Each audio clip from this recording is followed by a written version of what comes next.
Today we're making Noi special pork toast. Everyone loves this one. Crispy, crunchy, and served with good dipping. You can choose mild, medium, or hot. Always good to have options. Everyone gonna like it.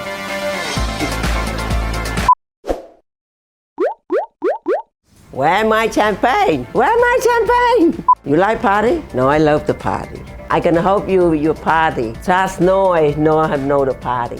First, gonna show you how to prepare the bread. Don't want fancy bread for this. Just normal white bread. Should use stale bread.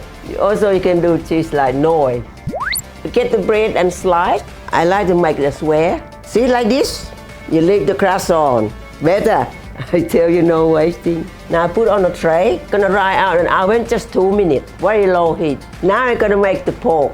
I got a pork mint here. We're gonna add all the flavor. Garlic first. Who doesn't like a little bit of garlic?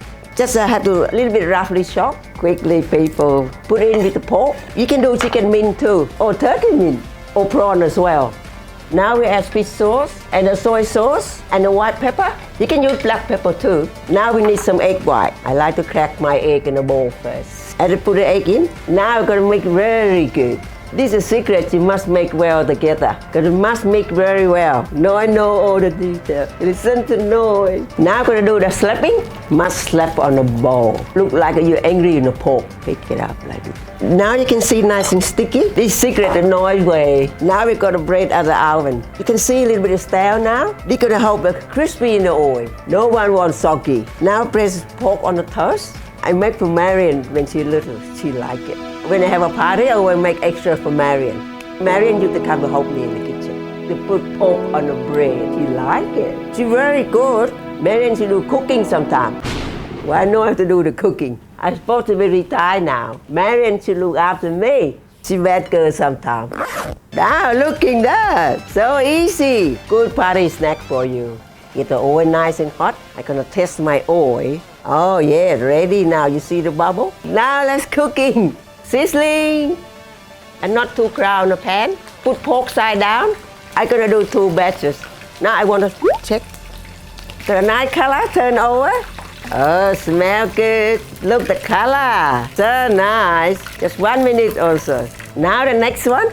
Pork side down. You look at nice color, you flip over. Oh, look at that. Second batch, lady. See how it's quick? Now we're serving. Put on a plate. Now look nice at the party.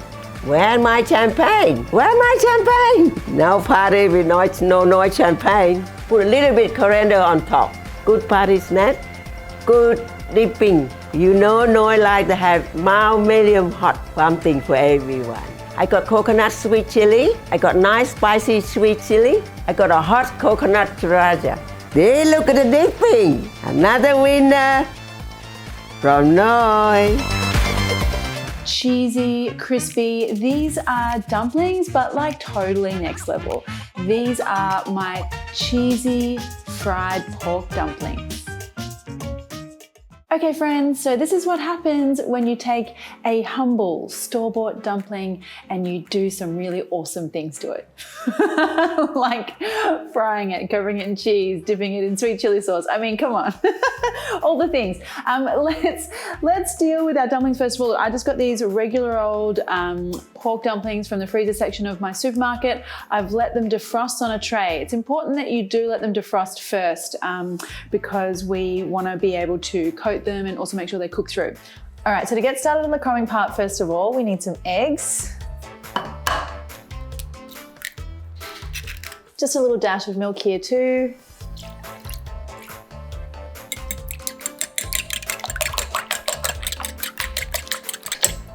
Okay, so that's the egg part done. Now let's talk about breadcrumbs. So I'm gonna use some panko breadcrumbs here. This is a Japanese style of breadcrumb.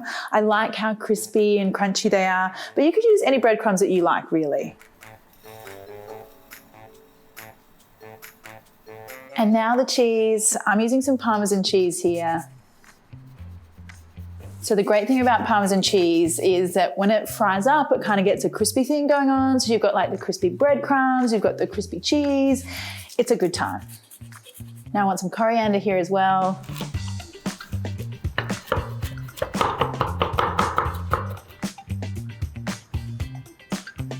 I want some salt here as well.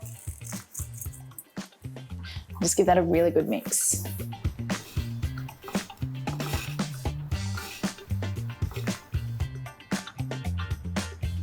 So the missing component here is some flour, and I'm using corn flour here today. So now we have ourselves a very standard kind of crumbing station here, except for that there are dumplings. You're not usually crumbing dumplings, but anyway. Now what's happening here is that the corn flour is going to dry out the surface of the dumplings. Make sure that when the dumplings hit the eggs, that egg really sticks to the flour coating, and then when you dump it into the breadcrumbs really stick to the egg. So that's the method behind the madness. Okay, so my dumpling goes in the corn flour. Tap off that excess. You don't want too much flour sitting on there. Now into the egg, into your breadcrumbs, and there you go. So cute. Literally have a crush on this dumpling. Okay, keep going there. Dumplings make me so happy. Get all of these done. Now the cool thing about this is that you can use whatever dumpling you like. You can make it meat-free, you'd use a gyoza, whatever kind of dumpling adventure you have going on in your freezer is totally cool. Now let's talk about the oil. So I've just got some oil heating up here. To check if it's hot enough, grab a hold of a wooden spoon or a chopstick, pop that in, and when you can see some nice sensible bubbles there, that's when you know the oil is ready to go. I don't want this too hot because we want to make sure that the dumpling cooks all the way through, and if it cooks too fast, then the outside will brown too fast for the filling on the inside to cook through, and that would be such a disaster because you'll be looking at the dumpling going, that looks so good, but I can't eat it, and you know, like, terrible. So not too hot is the moral of the story. Pop your dumplings in there carefully. It's got to be at least 5 minutes, like an actual 5 minutes, not like a, oh, it's been 5 minutes. Like at least 5-6 minutes until they're cooked all the way through. And that's why I said at the beginning, make sure you defrost them, because if they start frozen in the middle, they're not going to cook through by the time the outside is golden and crispy. Just keep them moving around in there as well. Okay, so once things are looking like completely delightful in here, that's when you know these guys are ready. Check that out. Look at the golden, look at the crispy, the crunchy. That is just too good. Now, as with all things that come crispy, crunchy out of hot oil, these guys love some salt. So a little bit more salt here. Don't go anywhere because we're not finished yet. There's still some extra bits and pieces here. I want to get these out onto a plate. And now we're going to go in with some extra cheese because you can never have too much cheese, ever, on anything. And some extra chili flakes. And there you go. I mean, dumplings, cheese, deep fried. These are literally all my favorite things in the world. Possibly I love my children more, but no, I love them more. It's close though. Some sweet chili sauce is definitely what you need here, and I am going to burn myself, but I don't care.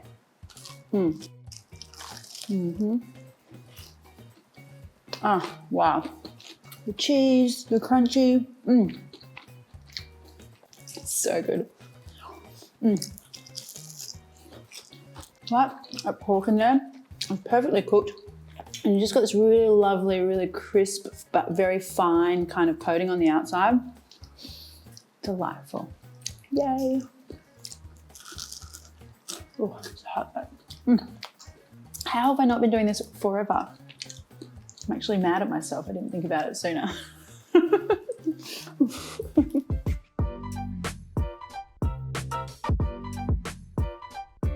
This is Thailand's answer to the spicy meatball. Full of fresh herbs, crispy on the outside, this thing is jam-packed with flavour. This is my version of Thai crispy laab meatballs. So in Thailand, this dish is known as laab mu tart, and it is that, you know, beautiful laab salad, Thai salad, which you might know, but in crispy meatball form. I mean, come on. Let's get going on the thing that I think gives you that characteristic laab flavor, and that is toasted rice. So you want to start off with, this is sticky rice or glutinous rice. You can find it in an Asian grocer or buy it online. And we're going to toast this in a dry frying pan. And you want to wait till this gets really nut brown. So this ingredient is what gives a laab salad its kind of nuttiness and also a little bit of sort of crunchy texture as well.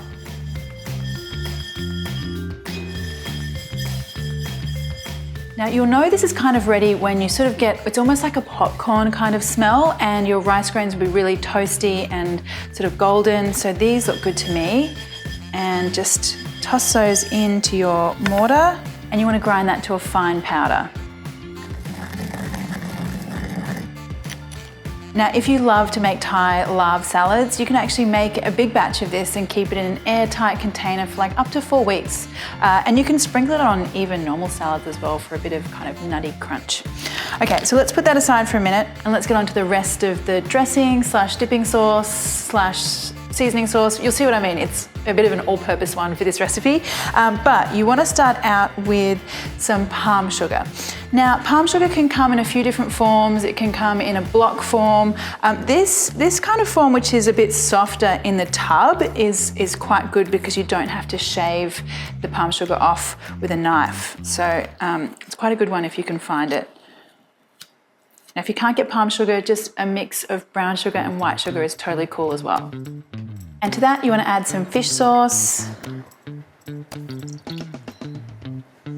some lime juice, some chili powder, and like so traditionally a laab style salad or laab anything is very spicy. So I'm going in with quite a lot of chili powder here. Dial it back if you would like, but the original version is like fire. And now you want to go in with about half of the toasted rice that you've made. So just give that a stir. You might need to just kind of smush down on that palm sugar a little bit just to get it dissolving.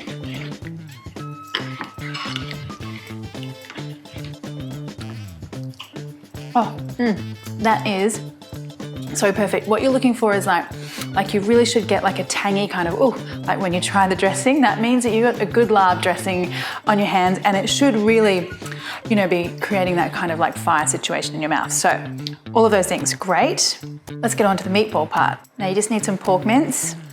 I prefer pork mince over chicken just because the pork mince has a little bit more fat, which keeps it a little bit juicier, but you could totally use chicken or turkey or even beef here if you wanted to. And to that you want to add some finely chopped shallots. The other thing that's going to give our meatball that laab flavor is the fresh herbs. Laab salad is all about that like hit, not just of the spicy, but of like the pungent mint and coriander and spring onion. So get yourself some spring onion, some coriander. And look, if you don't like coriander, you can actually leave it out. The most important herb for me in a laab salad is the mint. Absolutely can't do without that. That's kind of like the characteristic herb flavor. Just pick off lots of leaves. I love this smell. The second I start to, you know, smell the mint and the chili sauce and the toasted rice, it immediately says to me, laab. You know, I can remember my mum making this salad when I was little. Always that smell kind of gets me. Okay, in a good way. All right, a really fine slice here. Now put that in with your pork. And now back to our spicy sauce we made earlier. I'm gonna put like most of it in here. I'd say about 3/4 of the mixture. And this is gonna give us that really beautiful, spicy, tangy flavor in the meatball. And then the remainder quarter, I'm just gonna save for a bit of a dipping sauce at the end. And then the rest of that toasted rice, so we only used half at the beginning. I'm gonna use the rest in here now. And now just give that a mix.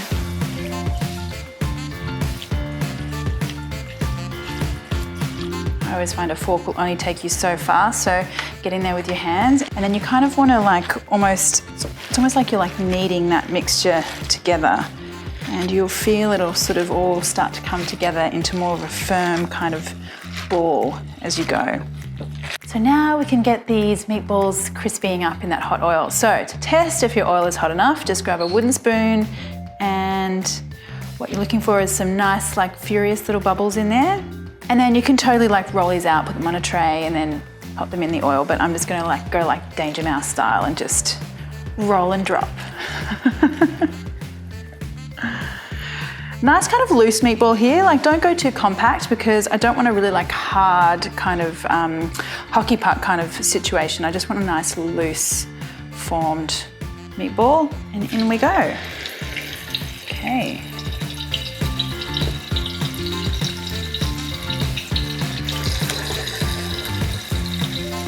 Now these don't take long at all, like literally like a minute or so, and when you can see that really deep, dark brown color, just like that. Oh, that sizzle gets me every time. Just drain them on some paper towel. And I just love how you can see, like, you know, lots of that fresh herb in there, you know, the speckles of chili and the little speckles of the toasty rice. Ah, now that is a very special meatball. Now, if you're serving these for a party, because they cook so quickly, you can have the mix made up, the meatballs made up, and just literally fry and serve. So I'm gonna pop these out onto a plate, and I like to serve with some extra mint here, some of that sauce that we saved from earlier. And then do you know what's nice here is a little bit of kind of like cooling crunch. So I like to add some cucumber as well. And that should cool down any fiery taste buds. Now, party appetizer or with steamed rice as part of like a Thai dinner, all of that is totally cool. But the best thing about it is when you get to taste it. So grab a little meatball. I want lots of that sauce. Oh, yes, the smell, guys. I wish you were here with me. Oh,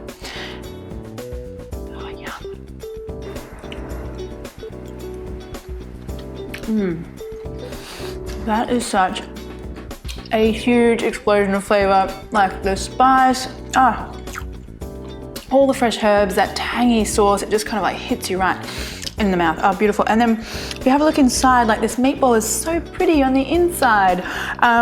You know, the fresh herbs, little speckles of chili. I just double dipped. Oh no. That's probably really bad at the time of COVID, but don't double dip at home. Be safe. Yum. Hey friends, I hope you enjoyed that one. If you did, why not hit the like button? And even better, I would love so much if you would subscribe and even hit that little bell button so you get notified every time I release a new delicious video. Thanks guys.